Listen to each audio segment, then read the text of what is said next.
All right, the latest that we are gathering is from Madhya Pradesh, where patients looting oxygen from Damoha Government Hospital, and this is likely to affect supply of oxygen in ICU, negligence of authorities and police in government hospital. Let me quickly open my colleague Nitish Jain to give us more details. Nitish, oxygen supply, oxygen cylinders की चोरी सामने आ रही है मध्य प्रदेश में, जहां पे दामोआ hospital से patients oxygen लेते हुए दिखाई दिए। क्या डिटेल्स हमें इस वक्त मिल रही हैं?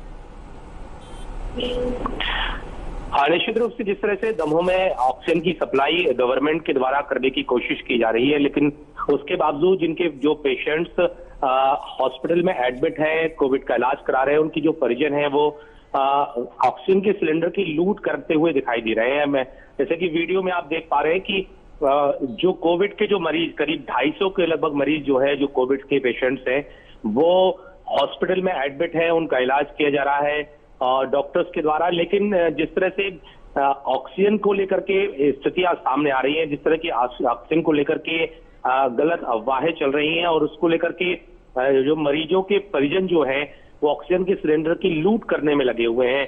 जैसे ही रात के समय का ये पूरा मामला है और रात के समय जैसे ही ऑक्सीजन सिलेंडर की आपूर्ति अस्पताल प्रशासन के द्वारा, जिला प्रशासन की मदद से की गई थी, और उसी दौरान मरीजों के परिजन, जो मेन यूनिट होती है जहां से ऑक्सीजन की सप्लाई की जाती है, वहां पर पहुंच गए और उन्होंने एक एक सिलेंडर लेकर के अपने मरीजों की जो सिरहाने रखने की कोशिश की।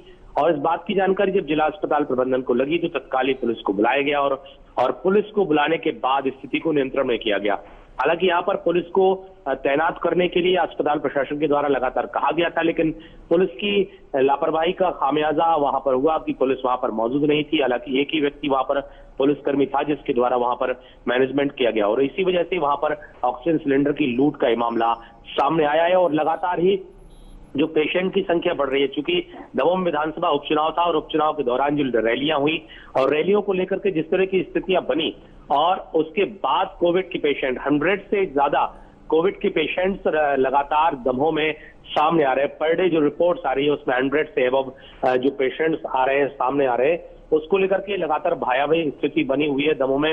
हालांकि प्रशासन के द्वारा और मध्य प्रदेश शासन के मंत्री भूपेंद्र सिंह, जो कोविड के प्रभारी मंत्री बनाए हैं, उनके द्वारा व्यवस्थाएं की जा रही है, रेमडेसिविर इंजेक्शन की उपलब्धता की कोशिश की जा रही है। लेकिन उसके बावजूद मरीजों के जो परिजन हैं वो अव्यवस्था को फैलाने का काम कर रहे हैं। डॉक्टर्स का ये भी कहना है कि यदि मरीजों के परिजनों को इस तरह से नियंत्रित नहीं किया गया तो निश्चित ही डॉक्टर्स को काम बंद करना पड़ेगा। और इस तरह के हालात जो देखने को मिले कि ऑक्सीजन के सिलेंडर की लूट का ये मामला सामने आया, कि बाद में इन सभी को समझा लिया गया और ऑक्सीजन के सिलेंडर की आपूर्ति की गई है और ऑक्सीजन लगातार जारी है, मरीजों का इलाज भी जारी है। Right, Ashish. If we could see the current state of people, it's totally mayhem in Madhya Pradesh, and especially if we can see it in the visuals.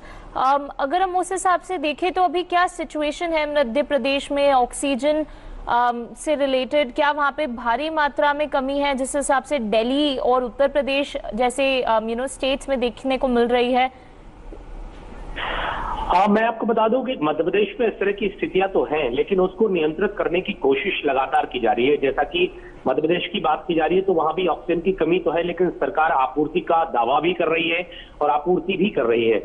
Damoh जैसे छोटे मुख्यालय की यदि हम बात करें, छोटे जिले की बात करें, तो अभी तक ऑक्सीजन की कमी की बात सामने नहीं आई। लेकिन जिस तरह की खबरें सामने आ रही है कि ऑक्सीजन की कमी है, और उस कमी की जो खबरें सामने आने के बाद जो परिजन है, कोविड की जो मरीज है, उनके परिजन है, उनके द्वारा अपने मरीज को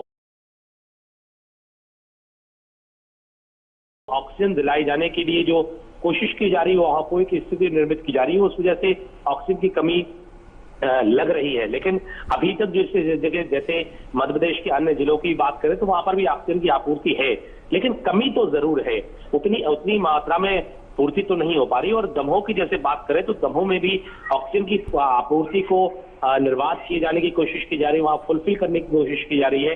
तो यहाँ पर लूट का जो मामला सामने आया है उसमें यही सिर्फ मामला सामने आया है कि मरीज का जो परिजन है वो अपने मरीजों को ऑक्सीजन देने के लिए उस तरह की कोशिश कर रहे हैं कि वो ऑक्सीजन सिलेंडर मरीजों के पास पहुंच जाए और उनको ही वो ऑक्सीजन ले। हालांकि जो कंट्रोल यूनिट होती है जहां से ऑक्सीजन की सीधी आपूर्ति पाइपलाइन के माध्यम से की जाती है, वहां पर सिलेंडर लगातार लगाए जाते हैं और इस वजह से इस तरह की ऑक्सीजन की कमी की स्थिति तो नहीं है अभी फिलहाल। Right, Ashish, thank you for joining us on the broadcast and for all the details. Now let's shift our focus to more breaking news coming in.